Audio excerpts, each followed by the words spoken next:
नमस्कार। पांचजन्य के विशेष कार्यक्रम तथ्यपत्र में आप सभी का स्वागत है। तथ्यपत्र में आज बात सिविल सोसाइटी का चोला ओढ़े उन संगठनों की जो लोकतंत्र के सबसे संवेदनशील तंत्रों को ही चोट पहुंचाने में लगे हुए हैं। शुरुआत करते हैं आधार कार्ड और बिहार में इससे जुड़ी बहस से। बिहार में मतदाता सूची के विशेष पुनरीक्षण की प्रक्रिया से केवल कुछ राजनीतिक दल नहीं बल्कि एक पूरा संगठित तंत्र बुरी तरह से बेचैन है। ये तंत्र अपने मतलब की राजनीति के सहारे न केवल संवैधानिक प्रक्रियाओं को चुनौती देता है बल्कि लोकतंत्र की नींव को खोखला करने के षड्यंत्र में लगा है। व्यवस्था के भीतर छिपकर कार्य करने वाला ये नेटवर्क जन इच्छा के अपहरण करने का साधन बन बैठा है। आइए इस नेटवर्क की बेचैनी के आधार को, देश भर में फैले इस कारोबार को और इसके हर तार को एक एक करके देखते हैं। सबसे पहले बात उस आधार की जिसे बिहार में वोटर आईडी मानने की जिद की जा रही है। जब पहचान ही भ्रम बन जाए, ऐसी स्थिति में एक जरूरी सवाल हमें पूछना ही होगा। भारत में आधार कार्ड लाया गया था, एक सशक्त पहचान प्रणाली के रूप में लाया गया था, एक ऐसी व्यवस्था जो गरीब से गरीब व्यक्ति को सरकारी योजनाओं का हक दिला सके, भ्रष्टाचार रोक सके और विकास की रफ्तार को तकनीक से जोड़ सके। किंतु अब जब हम कुछ जिलों के आधार से जुड़े आंकड़ों को देखते हैं तो मन में एक बेचैनी उठती है, एक प्रश्न उठता है, क्या वाकई ये पहचान सुरक्षित है या आधार का आधार सरकने लगा है? किसी ने सेंध लगा दी है या किसी ने हमारी पहचान के साथ ही एक गहरा खेल कर दिया है। बिहार के सीमावर्ती जिलों की एक तस्वीर है, किशनगंज, कटिहार, अररिया और पूर्णिया। यहाँ से जो आंकड़े सामने आए हैं वो किसी तकनीकी गड़बड़ी के संकेत नहीं है, ये एक संभावित सुनियोजित धोखे की ओर इशारा करते हैं। इन जिलों में आधार सैचुरेशन यानी आधार की कुल संख्या अगर उसका प्रतिशत में देखें तो आधार सैचुरेशन की दर 120% से अधिक है, यानी 100 लोगों पर 120 आधार कार्ड। सोचिए, जब हर 100 लोगों पर 120, 126, 130 का आधार कार्ड हो तो आखिर वो अतिरिक्त लोग कौन से हैं? ये फालतू आधार किसने बनवाए, क्यों बनवाए, कहां से आए और क्यों आए? और ये गड़बड़ी जहां से आई है, ये वही जिले हैं जो नेपाल और बांग्लादेश की सीमा के बेहद पास हैं, यानी भारत की सुरक्षा में, भारत की पहचान में, भारत की नागरिकता में शायद सीमा के पास से सेंध लगी है। घुसपैठ की खबरें कोई नई नहीं है, लेकिन अब यदि उस घुसपैठ को स्थानीय दस्तावेजों से और फिर आधार जैसे प्रमाण पत्रों से वैध बना दिया जाए तो ये समस्या राष्ट्रीय सुरक्षा से भी ज्यादा गंभीर हो जाती है। क्योंकि ऐसा इसलिए क्योंकि फिर वो सिर्फ सीमाएं पार नहीं कर रहे, वो भारत की लोकतांत्रिक प्रणाली में घुसपैठ कर रहे हैं। आधार कार्ड की इसी खामोशी से हो रही वैधता का इस्तेमाल अब नागरिकता के दावे में भी होने लगा है। सीएए के खिलाफ आंदोलनों को याद कीजिए, यही नारा सुनाई देता रहा, यही जिद सुनाई देती रही, हमारे पास आधार है, हम भारतीय हैं, इसके अलावा कुछ नहीं। और ऐसा तब है जब यूआईडीएआई यानी आधार को जारी करने वाली केंद्रीय संस्था, वो संस्था खुद कह चुकी है कि आधार नागरिकता का प्रमाण नहीं है। फिर ये भ्रम क्यों फैलाया जा रहा है? इसका एक उत्तर उस राजनीतिक सोच में छुपा है जो जनसंख्या और पहचान को वोट बैंक में बदलना जानती है। यदि एक क्षेत्र में 20 से 25% अधिक आधार कार्ड बना दिए जाएं और बाद में उन्हें मतदाता सूची से जोड़ दिया जाए तो ये एक व्यवस्थित तंत्र बन जाता है, एक खेल बन जाता है, सत्ता को पलटने की सीढ़ी बन जाती है। ऐसे में केवल चुनावों की शुचिता खत्म नहीं हो जाती है बल्कि एक वर्ग विशेष की राजनीतिक पकड़ अप्राकृतिक रूप से बढ़ जाती है, पूरे तंत्र पर कब्जा हो जाता है। और जब चुनाव आयोग आधार प्रमाणीकरण के जरिए मतदाता सूची की सफाई करने की जरा भी कोशिश करता है तो वही समूह जो पारदर्शिता की दुहाई देता है अदालतों में जाकर उस प्रक्रिया पर ही सवाल खड़े करने लगता है। आखिर क्यों? ऐसा इसलिए क्योंकि शायद उन्हें डर है कि सच सामने आ गया तो नकली आधार और नकली पहचानें सब मिट जाएंगी। यह समस्या सिर्फ सब्सिडी या राशन के दुरुपयोग तक सीमित नहीं है, ये उस भरोसे को तोड़ती है जिस पर एक राष्ट्र खड़ा होता है। ये भरोसा कि जिस व्यक्ति के पास मत देने का अधिकार है वो वाकई भारत का नागरिक है। यदि इस भरोसे में सेंध लग जाए तो लोकतंत्र केवल नाम का रह जाता है। और ध्यान दीजिए, ये संकट केवल बिहार तक सीमित नहीं है। अगर किशनगंज में 126% आधार सैचुरेशन है तो तस्वीर क्या होगी पश्चिम बंगाल की, मालदा की, मुर्शिदाबाद की। ऐसे जिले जहां की स्थिति खराब होने की खबरें पिछले 1 दशक से आ रही हैं, जहां घुसपैठ के आरोप पिछले कई सालों से लगते रहे हैं, और ये वो जगह हैं जहां की राज्य सरकारें एनआरसी, सीएए का जिक्र छिड़ने के मात्र से असहज हो जाती हैं। इसलिए ये अब कोई तकनीकी या प्रशासनिक मुद्दा नहीं है। ये सवाल है कि क्या हम अपने लोकतंत्र की जड़ों को पहचान की नकल में खोने दे सकते हैं? क्या ये जरूरी नहीं है कि आधार प्रणाली का एक निष्पक्ष ऑडिट हो, संदिग्ध जिलों में बायोमेट्रिक सत्यापन अनिवार्य हो और आधार को वोटर आईडी से लिंक किया जाए? वोटिंग को सिर्फ उन्हीं लोगों के लिए सुरक्षित किया जाए जो वास्तव में भारत के नागरिक हैं। आज जब दुनिया तकनीक के भरोसे आगे बढ़ रही है, तब हमें अपने भरोसे की बुनियाद को खोखला नहीं होने देना है। हमें पूछना होगा, क्या हमारी पहचान वाकई हमारी है या कोई और हमारे नाम से खड़ा होकर वोट डाल रहा है? आधार के साथ साथ जनता के नाम पर झंडा और काम के नाम पर छिपा हुआ एजेंडा चलाने वालों की भी बात करनी जरूरी हो जाती है। जब सिविल सोसाइटी का चोला ओढ़े हुए कुछ संगठन लोकतंत्र के सबसे संवेदनशील तंत्रों को चोट पहुंचाने लगें, तो ऐसे में सवाल उठना आवश्यक हो जाता है कि क्या ये संस्थाएं वाकई नागरिक अधिकारों के लिए काम कर रही हैं या ये सिर्फ लोकतंत्र की डफली बजाकर अराजकता का राग छेड़ रही हैं। आज तथ्यों के साथ ऐसी संस्थाओं का सच भी जानेंगे जो सिविल सोसाइटी के नाम पर देश के लोकतंत्र पर प्रहार और समरसता में जहर घोलने का काम कर रहे हैं। बात शुरू करते हैं एडीआर से, जहां से ये सारी बहस बिहार से शुरू हुई है।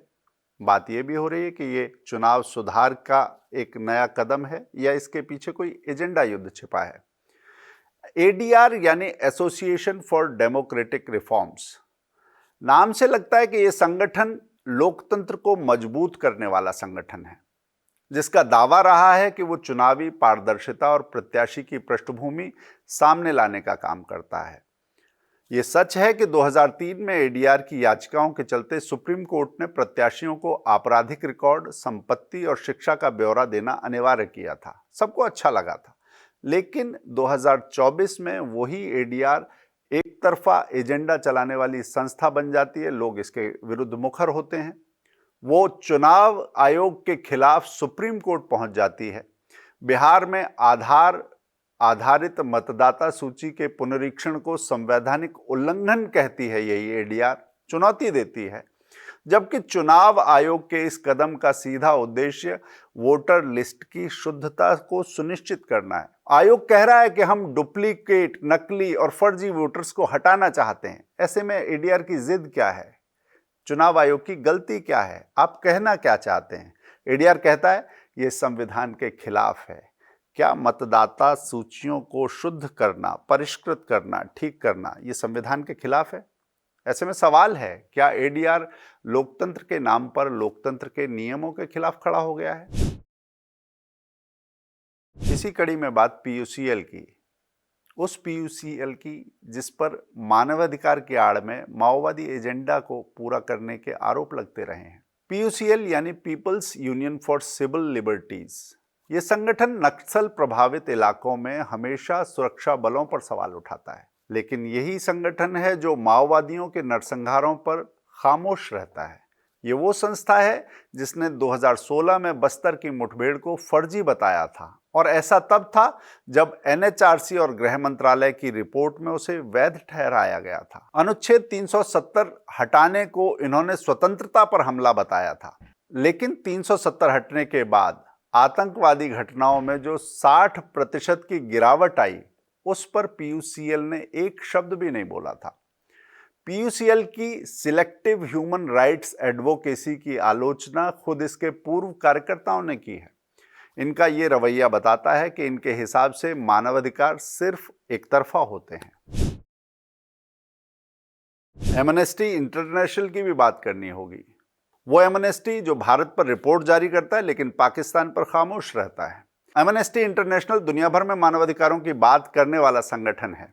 एमनेस्टी की 2019 में आई एक report losing the plot in Kashmir में इसने भारतीय सेना को ऑक्यूपेशनल फोर्स यानी बलपूर्वक नियंत्रण करने वाला कहा था। एमनेस्टी के वरिष्ठ निदेशक अविनाश कुमार ने खुले तौर पर धारा 370 को हटाने को आक्रामक अधिग्रहण कह दिया था। लेकिन इनका दोमुहा रवैया देखिए, ये भारत में कश्मीर में अत्याचार की रिपोर्ट निकालते हैं और पाकिस्तान प्रायोजित आतंकवाद और पाकिस्तान के बलूचिस्तान में नरसंहार पर खामोश रहते हैं। 2020 में ईडी और सीबीआई की जांच में ये पाया गया कि एमनेस्टी ने एफसीआरए के नियमों को ताक पर रखकर 36 करोड़ रुपए की विदेशी फंडिंग का गैरकानूनी इस्तेमाल किया था। ऐसे में सवाल उठता है कि ये संगठन वास्तव में मानवाधिकारों की रक्षा कर रहे हैं या भारत के खिलाफ नैरेटिव का एक अलग ही युद्ध लड़ रहे हैं। पर्यावरण के मोर्चे पर भी आपको कुछ ऐसी ही सुगबुगाहट दिख जाएगी। ग्रीन पीस, पर्यावरण की आड़ में विकास का विरोध करने का आरोप ग्रीन पीस पर लगता है। ग्रीन पीस पर्यावरण सुरक्षा के नाम पर एक सक्रिय संस्था है, लेकिन रिपोर्ट बताती है कि इन्होंने भारत के औद्योगिक और ऊर्जा प्रोजेक्ट्स में अड़चने डालने का काम किया है। 2014 में ग्रीन पीस ने मध्य प्रदेश के महान कोल ब्लॉक के प्रोजेक्ट का विरोध किया था। इतना ही नहीं, इसे इको सेंसिटिव जोन कहकर अंतर्राष्ट्रीय मंचों पर भी बदनाम किया।